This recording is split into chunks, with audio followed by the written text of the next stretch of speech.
Shalom, saudara-saudari yang dikasihi Tuhan Yesus Kristus.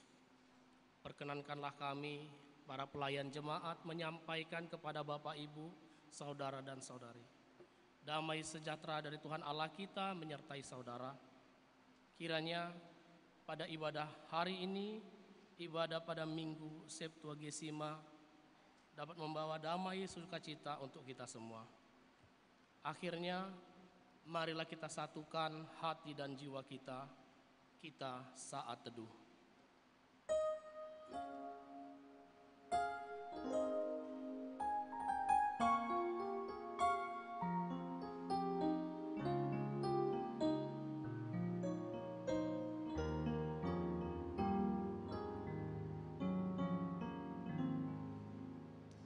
Amin. Kita angkat pujian, kita bernyanyi dari Kidung Jemaat nomor 19 ayat 1 sampai ayat 3.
Di dalam nama Allah Bapa dan anaknya Tuhan Yesus Kristus dan Roh Kudus, Khalik langit dan bumi.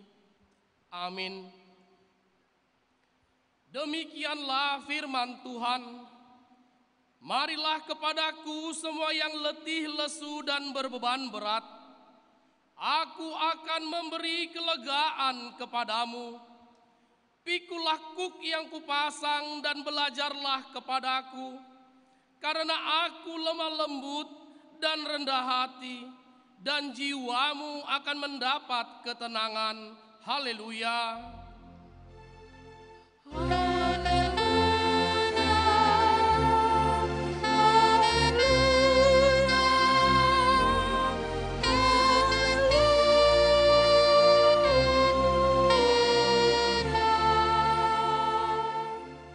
Kita berdoa. Ya Tuhan Allah Bapa kami yang di surga, kasihanilah kami orang yang lemah ini. Engkau mengetahui seberapa kuat iblis yang menjadi musuh kami. Kami mengakui tidak jarang kami dikalahkan karena kelemahan kami. Oleh sebab itu, kami mohon kepadamu, kuatkanlah kami dan berilah kami kemenangan atas dosa dan kuasa si jahat. Oleh karena penderitaan anakmu yang engkau kasihi, Tuhan Yesus Kristus. Amin.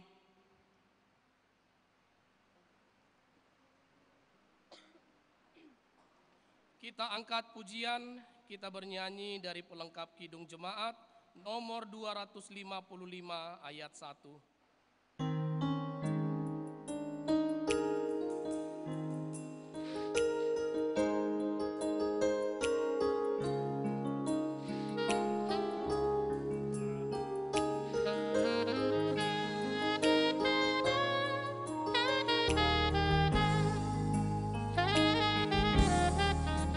Firman-Mu ku pegang selalu,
Marilah kita mendengar firman Tuhan sebagai pendahuluan khotbah pada Minggu Septuagesima hari ini yang tertulis di dalam Ulangan 18 ayat 15 sampai 20.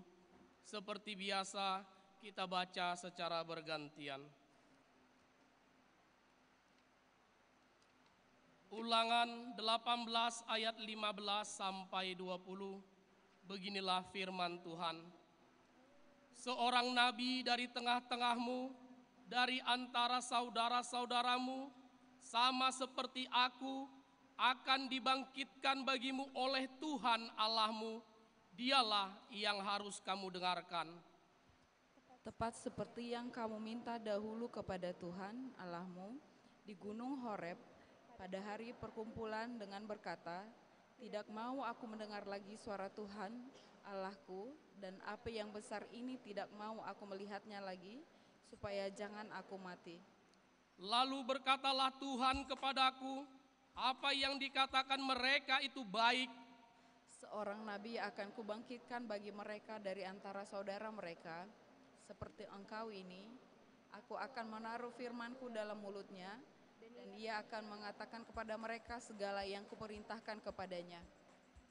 Orang yang tidak mendengarkan segala firmanku yang akan diucapkan nabi itu demi namaku, daripadanya akan kutuntut pertanggungjawaban.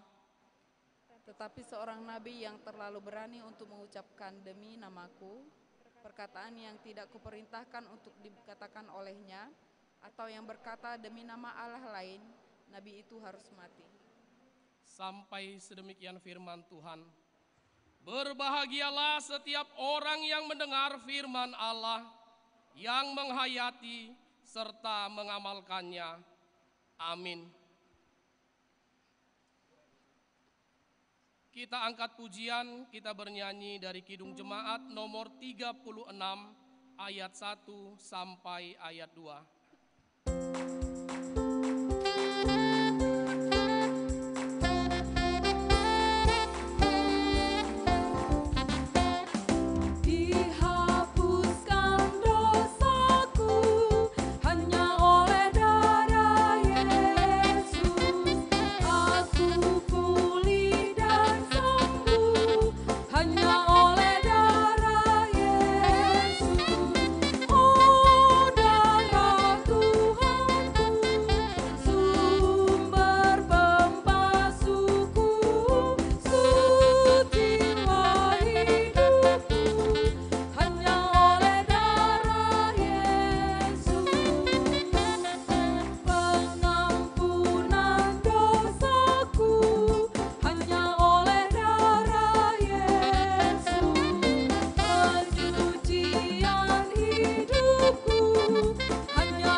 Saudara-saudari yang dikasihi Tuhan Yesus Kristus, marilah kita mengingat kembali segala dosa dan perbuatan-perbuatan kita yang telah melukai hati saudara-saudara kita, terlebih kepada Tuhan Yesus Kristus.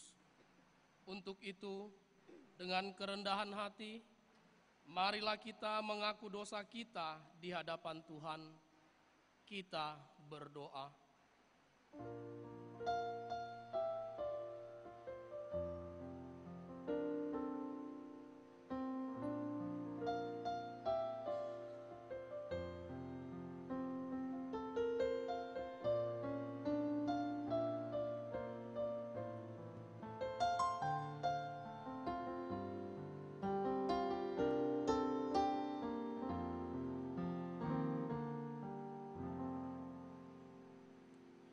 Ya Allah, Bapa kami yang Maha Kuasa dan Pengasih, kami datang ke hadapan-Mu untuk mengaku dan menyesali dosa-dosa kami.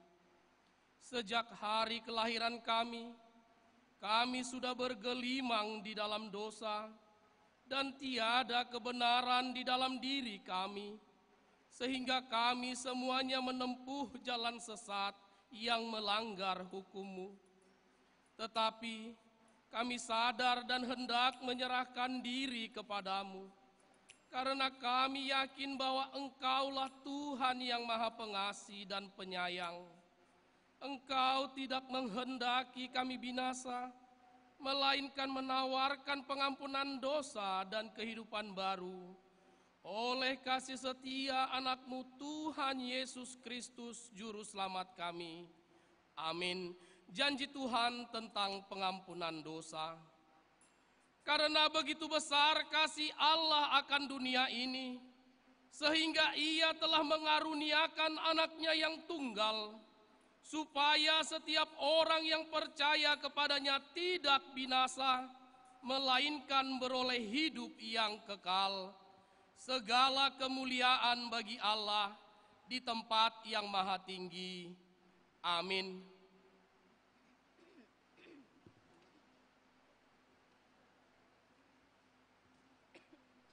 Kita angkat pujian, kita bernyanyi dari Kidung Jemaat nomor 392 ayat 1 tambah ayat 3.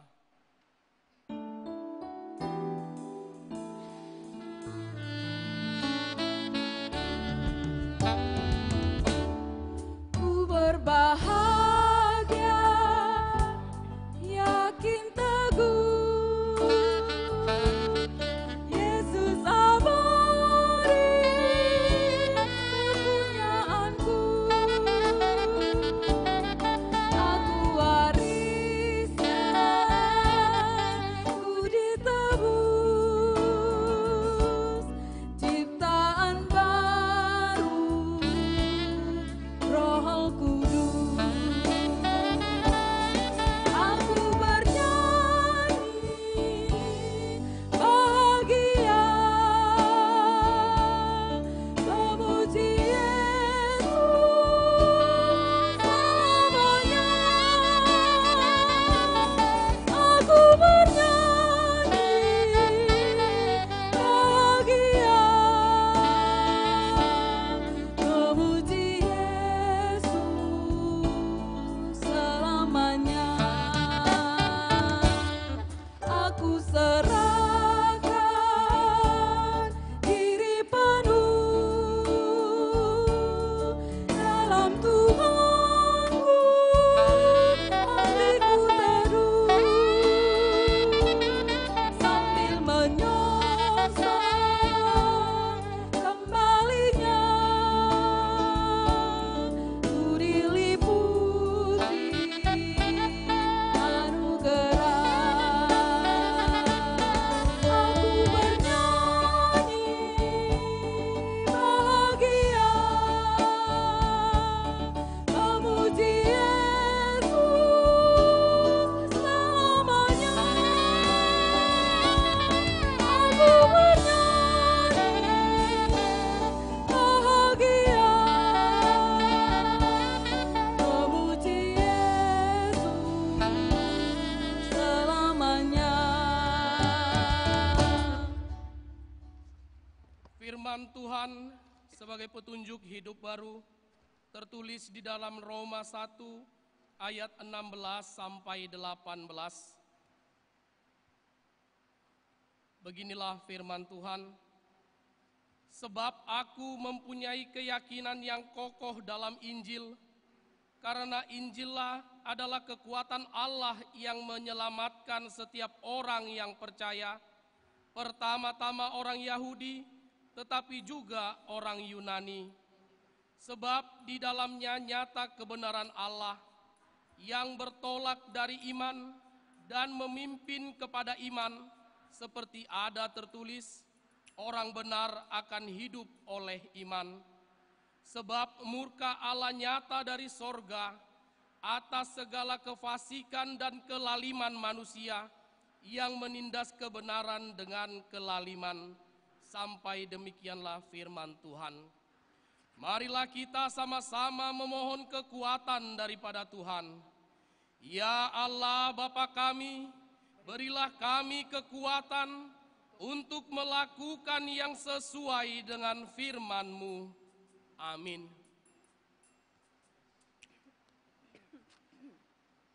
Kita angkat pujian, kita bernyanyi dari pelengkap Kidung Jemaat nomor 127 ayat 1 sampai ayat 2.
Marilah kita bersaksi, mengikrarkan pengakuan iman kita bersama jemaat pada segala abad di seluruh dunia. Kita bersama-sama mengucapkannya. Aku percaya kepada Allah Bapa yang Maha Kuasa, Khalik langit dan bumi. Aku percaya kepada Yesus Kristus, Anak-Nya yang tunggal Tuhan kita, yang dikandung daripada Roh Kudus, lahir dari anak darah Maria, yang menderita di bawah pemerintahan Pontius Pilatus, disalibkan, mati dan dikuburkan, turun ke dalam kerajaan maut, pada hari yang ketiga, bangkit pula dari antara orang mati, naik ke surga, duduk di sebelah kanan Allah Bapa yang Maha Kuasa, dan akan datang dari sana untuk menghakimi orang yang hidup dan yang mati. Aku percaya kepada Roh Kudus, gereja yang kudus dan am, persekutuan orang kudus, pengampunan dosa, kebangkitan daging, dan hidup yang kekal. Amin.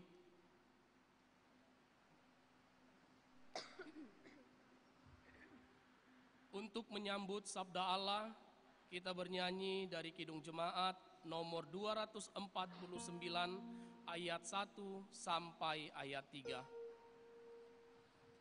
Oh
Bapa di sorga, kami datang menghampiri tahta kekudusan-Mu, mengucap syukur berterima kasih.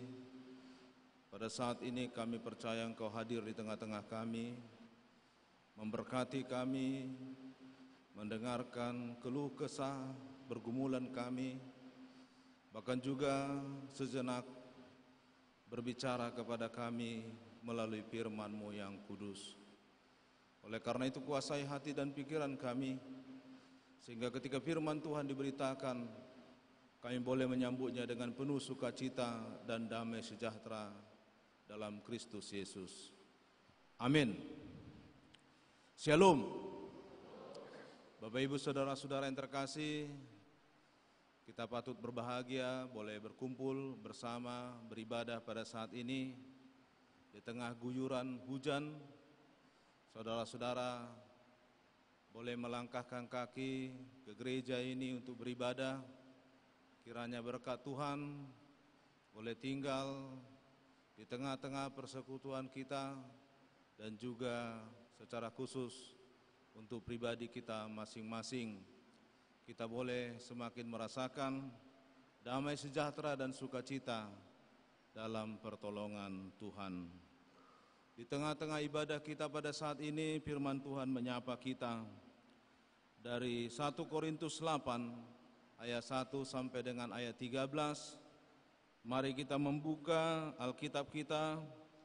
Kita akan membaca secara responsorial.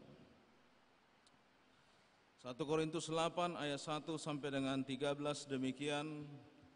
Tentang daging persembahan berhala kita tahu, kita semua mempunyai pengetahuan.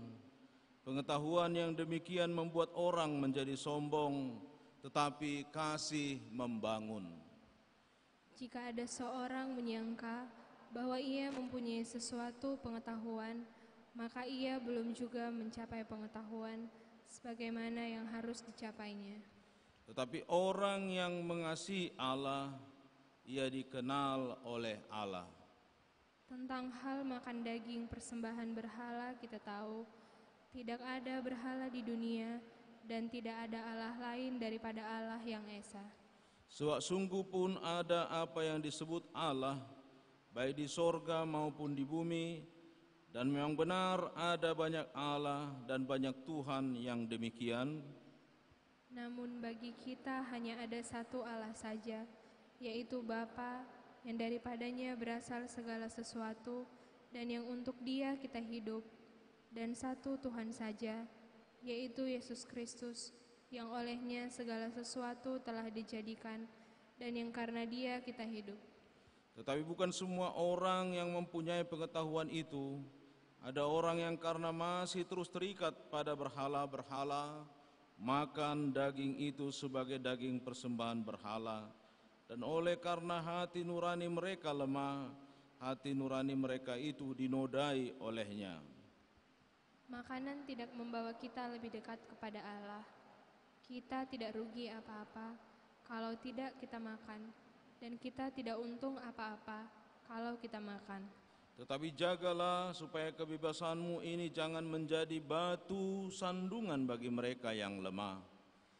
Karena apabila orang melihat engkau yang mempunyai pengetahuan sedang duduk makan di dalam kuil berhala, bukankah orang yang lemah hati nuraninya itu dikuatkan untuk makan daging persembahan berhala? Dengan jalan demikian orang yang lemah, yaitu saudaramu, yang untuknya Kristus telah mati menjadi binasa karena pengetahuanmu. Jika engkau secara demikian berdosa terhadap saudara-saudaramu dan melukai hati nurani mereka yang lemah, engkau pada hakikatnya berdosa terhadap Kristus. Mari kita sama-sama membaca ayat 13. Karena itu apabila makanan menjadi batu sandungan bagi saudaraku, aku untuk selama-lamanya tidak akan mau makan daging lagi, supaya aku jangan menjadi batu sandungan bagi saudaraku. Sedemikian jauh pembacaan firman Tuhan. Bapak Ibu saudara-saudara yang terkasih, tema khotbah dalam minggu kita saat ini adalah jangan menjadi batu sandungan bagi sesama.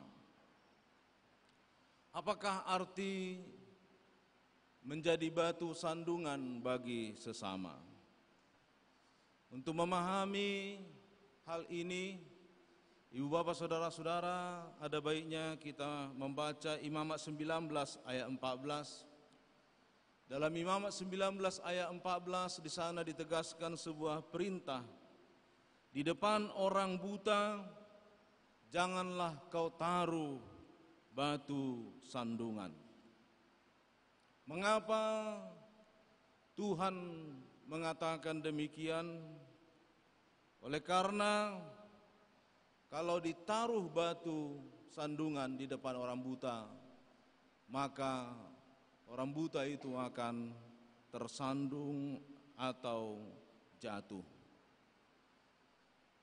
Artinya, di depan orang yang tidak melihat, jangan dibuat batu yang dapat merintangi langkahnya, sehingga ia menjadi terjatuh atau terjungkal.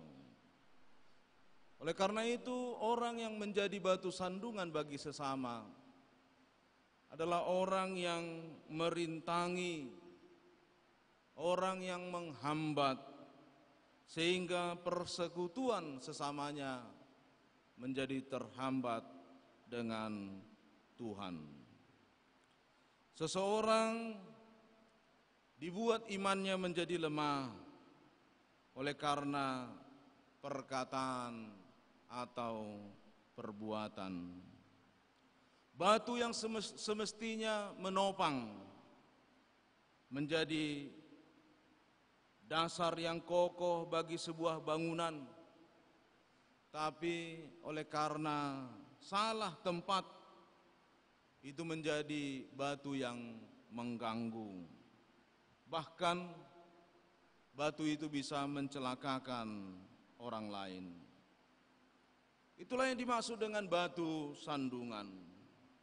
Posisinya berada dalam keadaan yang tidak pas, tidak tepat. Seharusnya dia yang memberi karena kemampuannya, tapi justru dia tidak pernah mau memberi.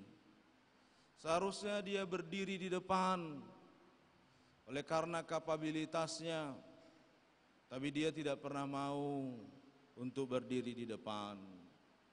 Seharusnya dia menasehati oleh karena keadaannya, tapi justru dialah yang dinasehati.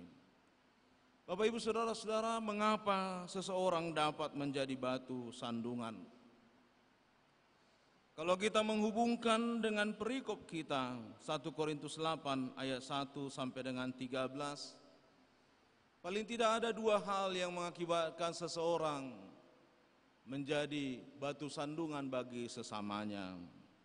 Yang pertama, karena tidak memiliki kasih. Orang kaya memiliki kekayaan dapat menjadi batu sandungan karena tidak memiliki kasih.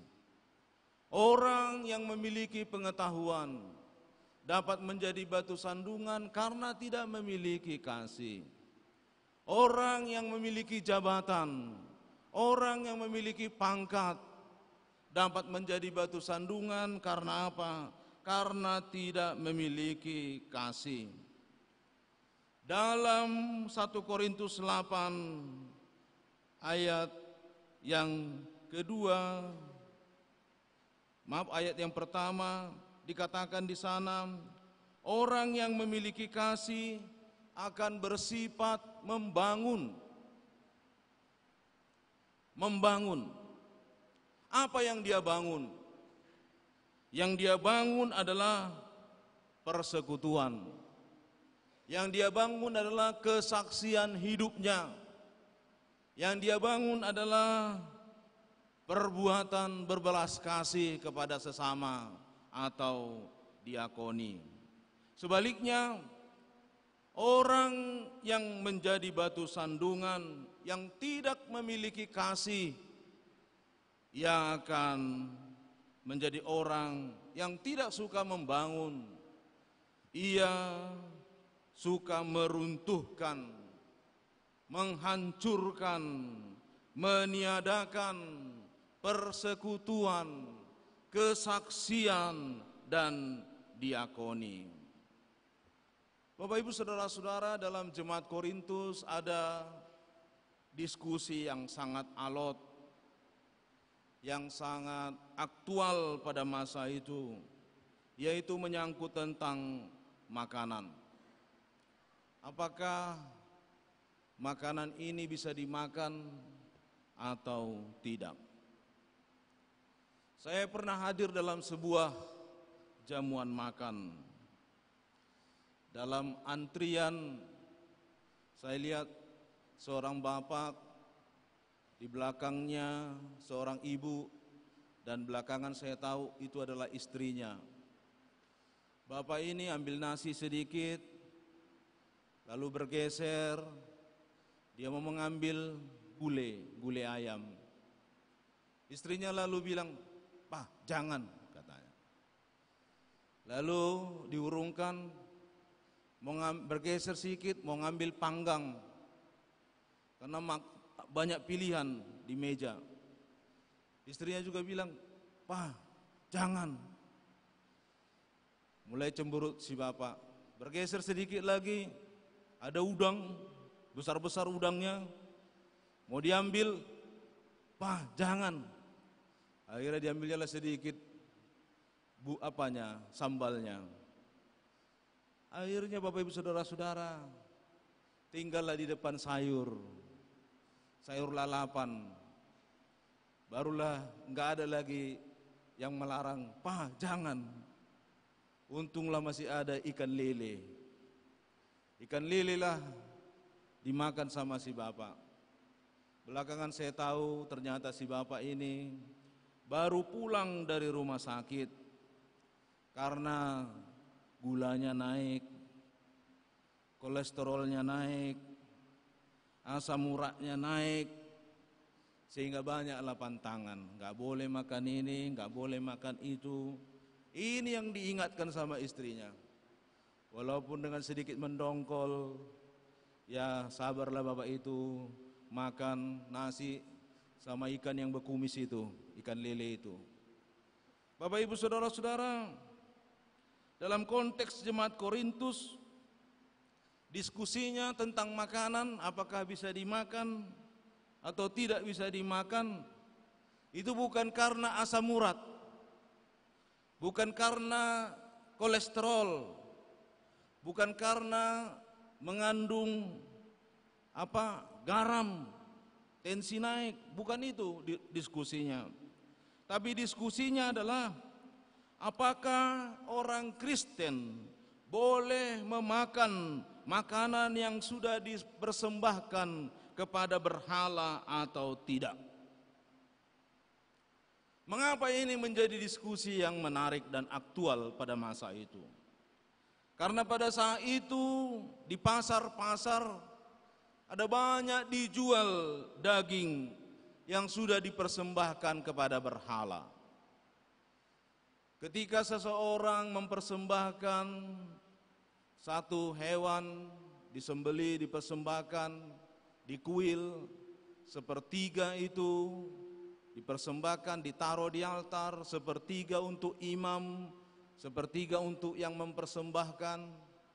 Bapak Ibu Saudara-saudara, terkadang imam merasa daging sudah banyak, akhirnya dia lempar ke pasar, dia jual ke pasar.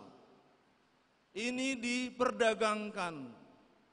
Orang Kristen menemukan daging-daging seperti itu di pasar. Pertanyaannya, apakah daging seperti itu bisa dibeli, dimasak, lalu dimakan oleh orang Kristen? Atau ketika ada orang yang menyembah berhala, memberikan daging itu daging yang sudah dipersembahkan kepada berhala mereka, apakah ini bisa dimakan? Bapak Ibu Saudara-saudara, ada orang Kristen di kota Korintus mengatakan, tidak masalah kita memakan daging yang walaupun daging itu sudah dipersembahkan kepada berhala. Tapi ada orang Kristen yang menentang pemikiran seperti itu dan mengatakan tidak boleh. Ini membuat mereka berbeda pendapat. Bahkan mereka bukan hanya berbeda pendapat saja, mereka bertikai, tidak saling menyapa, saling menjauhi, saling menyalahkan, saling menghakimi. Padahal yang mereka perdebatkan adalah soal makanan. Oleh karena itu Paulus berkata pada ayat 8, makanan tidak membuat kita lebih dekat kepada Allah. Kita tidak rugi apa-apa kalau kita tidak makan. Kita tidak untung apa-apa kalau kita memakannya. Paulus menasihati, jangan karena persoalan makanan mereka menjadi ribut dan kemudian menjadi batu sandungan. Lalu kemudian Paulus memberikan posisinya. Dia mengatakan di tengah-tengah perbedaan tersebut, bahkan dia katakan ayat 13, apabila karena makan daging ada saudaraku yang tersandung, lebih baik aku tidak memakan daging itu untuk selama-lamanya. Tegas Paulus berkata bahwa sebagai umat Tuhan, mereka jangan hanya memiliki pengetahuan saja. Mereka juga harus memiliki kasih. Bisa menerima orang yang mungkin pengetahuannya tidak seperti kita. Memang kalau kita membaca lebih jauh dalam 1 Korintus ini kita akan menemukan bagaimana Paulus mengatakan kalau kita sudah tahu itu daging yang sudah dipersembahkan kepada berhala, sebaiknya tidak usah kita makan. Kalau kita sudah tahu. Tapi jangan karena perbedaan seperti ini akhirnya kita menjadi bertikai. Akhirnya persekutuan kita menjadi tercabik. Paulus tekankan perlu memiliki kasih. Kasih yang membangun. Kasih yang mempererat. Kasih yang mempersatukan. Dan tentang kasih, Yesus telah memberi teladan. Ia datang ke tengah-tengah dunia ini. Ia merendahkan dirinya supaya terjadi kesatuan antara kita yang berdosa dengan Bapaknya, sehingga tercipta sebuah persekutuan. Bapak Ibu Saudara-saudara, oleh karena itu hidup kita tidak menjadi batu sandungan kalau kita memiliki kasih. Hal yang kedua Bapak Ibu Saudara-saudara, kesombongan. Apa yang membuat hidup kita menjadi sandungan bagi sesama kita? Yaitu kesombongan. Lawan dari kesombongan adalah kerendahan hati. Jujur saja berbicara tentang kerendahan hati mudah diucapkan tapi sulit untuk dilakukan. Suatu ketika ada 3 orang ibu yang berbicara tentang anak-anaknya. Ibu yang pertama dan kedua dengan bangga bercerita tentang kehebatan anak-anaknya.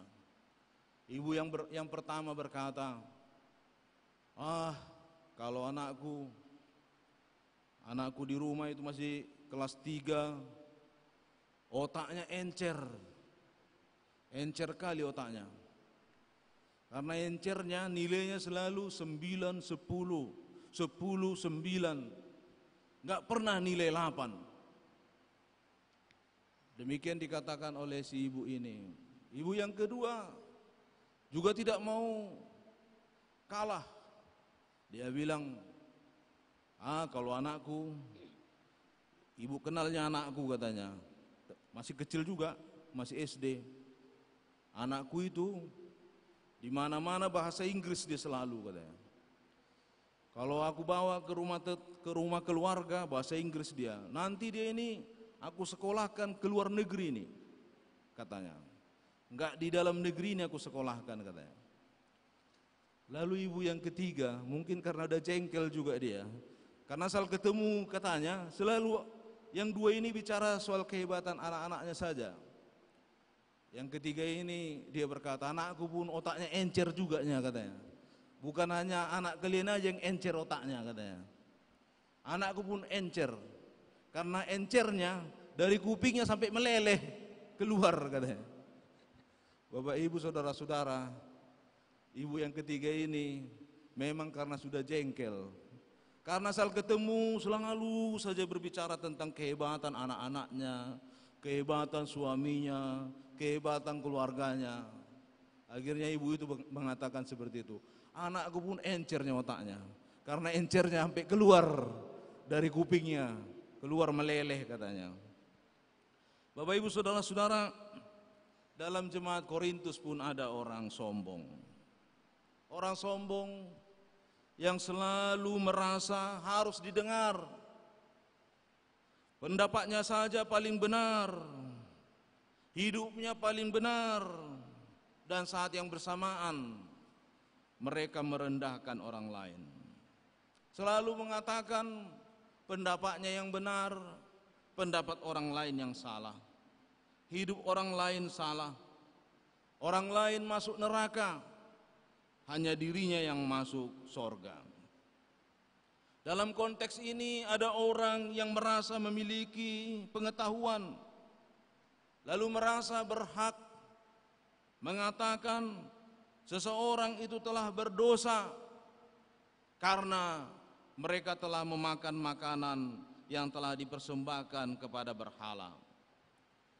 Di lain pihak, ada orang yang merasa karena memiliki pengetahuan dan berkata bahwa ketika ia memakan makanan yang dipersembahkan kepada berhala, itu tidak masalah.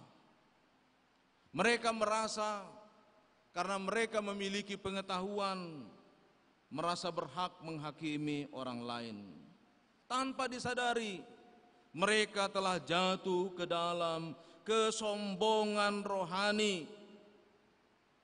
Kalau kita membaca kejatuhan iblis, apa yang mendasari kejatuhan iblis? Dalam kitab Yesaya diungkapkan, iblis Lucifer jatuh karena kesombongan. Ingin mengatasi malaikat-malaikat, ingin duduk di tempat yang maha tinggi, akhirnya dia dijatuhkan ke tempat yang paling rendah. Kesombongan rohani. Kesombongan membuat hidup seseorang menjadi batu sandungan. Paulus berkata bahwa hidup orang Kristen telah dimerdekakan Kristus. Kita dimerdekakan, kita dibebaskan, bebas dari kuasa dosa, bebas dari kuasa kutuk, kuasa iblis, dari kuasa maut.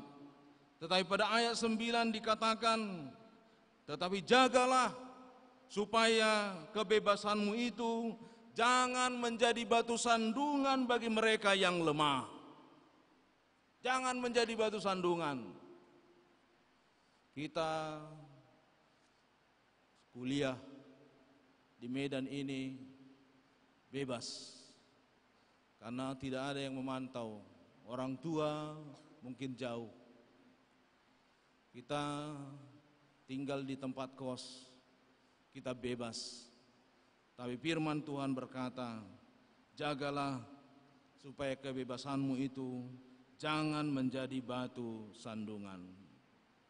Bahkan pada ayat 10 sampai dengan ayat 11 dikatakan, karena apabila orang melihat engkau yang mempunyai pengetahuan sedang duduk makan dalam kuil berhala, bukankah orang yang lemah hati nuraninya itu dikuatkan untuk makan daging persembahan berhala?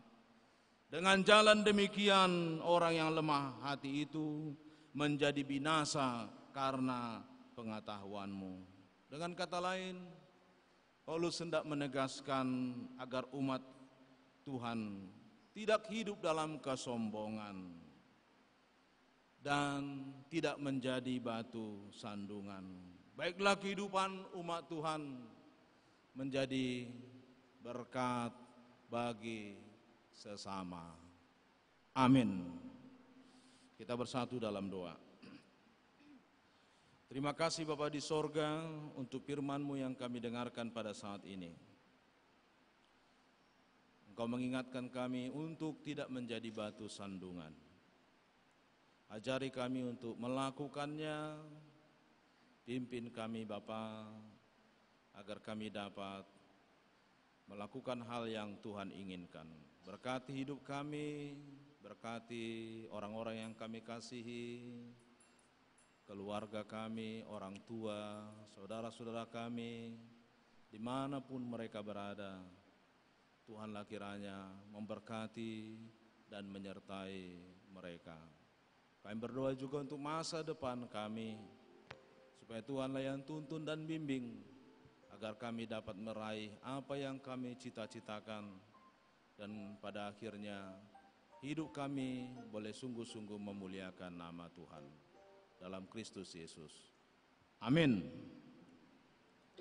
Mari kita merespon firman Tuhan dengan bernyanyi dari Kidung Jemaat nomor 424 ayat 1 dan 2.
Marilah kita memberikan persembahan sebagai ungkapan syukur kita kepada Tuhan melalui persekutuan jemaatnya sambil merenungkan firman Tuhan yang tertulis dalam Amsal 3 ayat 9 dan 10.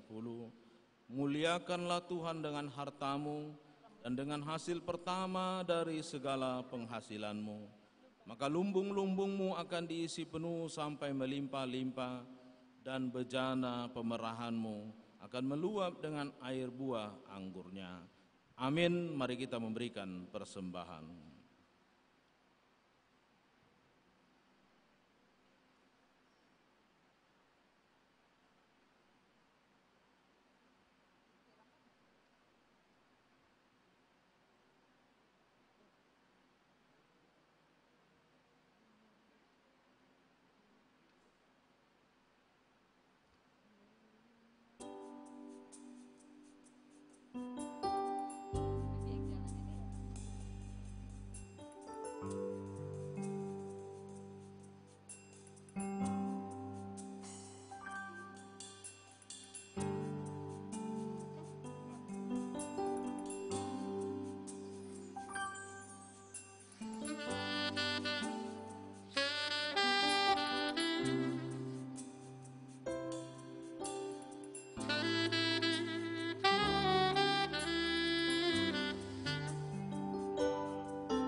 yang dikasih Tuhan, kami undang untuk bangkit berdiri.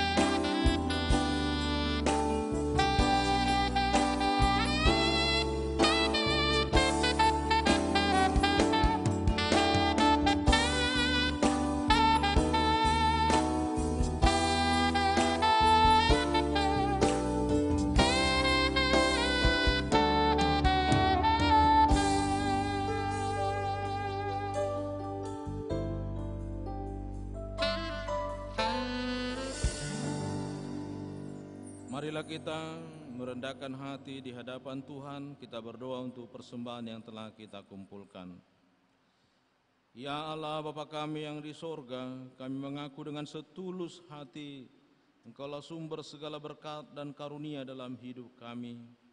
Di sini kami mempersembahkan kurban syukur kami kepadamu.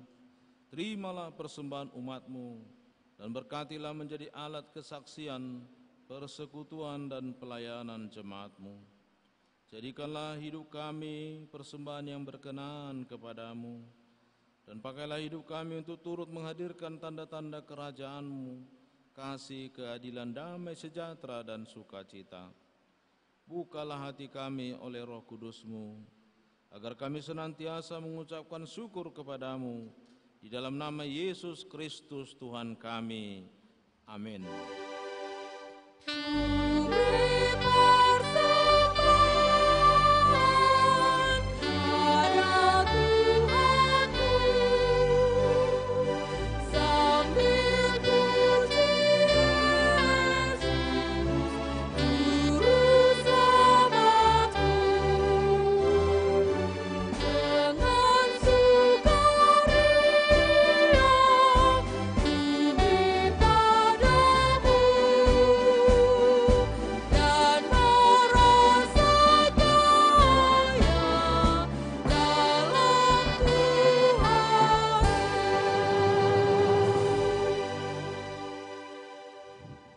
Kami yang di sorga, dikuduskanlah namamu, datanglah kerajaanmu, jadilah kehendak-Mu di bumi seperti di sorga. Berikanlah kami pada hari ini makanan kami yang secukupnya, dan ampunilah kami akan kesalahan kami, seperti kami juga mengampuni orang yang bersalah kepada kami. Dan janganlah membawa kami ke dalam pencobaan, tetapi lepaskanlah kami dari yang jahat.